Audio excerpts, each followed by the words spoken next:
আসসালামু আলাইকুম এভরিওয়ান। তো এই ভিডিওতে থাকছে বিপিএল এর বেশ কয়েকটি লেটেস্ট আপডেট।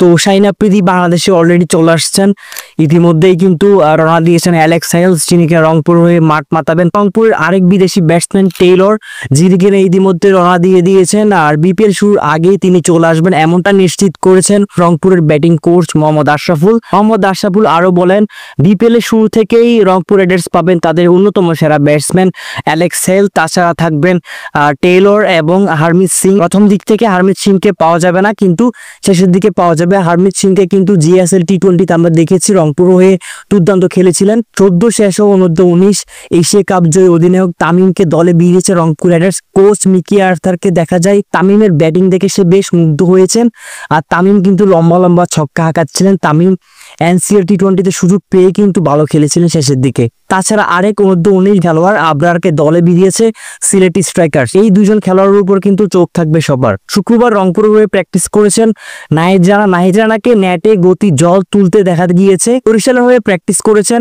তামিম ইকবাল, তৌহিদ হৃদয়। ন্যাশনাল টিমের বড় তারকারাও অনুষ্ঠান শুরু করে দিয়েছেন। তাসকিন আহমেদ, লিটন দাস, মোস্তাফিজুর রহমান, শহীদুল ইসলাম সবাইকে প্র্যাকটিস করতে দেখা গিয়েছে। তামাকা নিয়ে আসছেন রাহাক এভিটাসের থিম সং শুটিং এ কিন্তু দেখা গিয়েছে দিঘি, সিয়ামের মতো বড় তারকাদের। যেহেতু দলের মালিক শাকিব খানের সাথেই কিন্তু মিডিয়ার বড় নামি দামি নায়িকারা থাকবেন, এটাই স্বাভাবিক। তো বন্ধুরা, দ্যাটস ইট। এরকম আরো বিপিএল আপডেট পেতে অবশ্যই আমাদের চ্যানেলটি সাবস্ক্রাইব করবেন এবং ফেসবুক পেজে ফলো দিয়ে রাখবেন। ধন্যবাদ।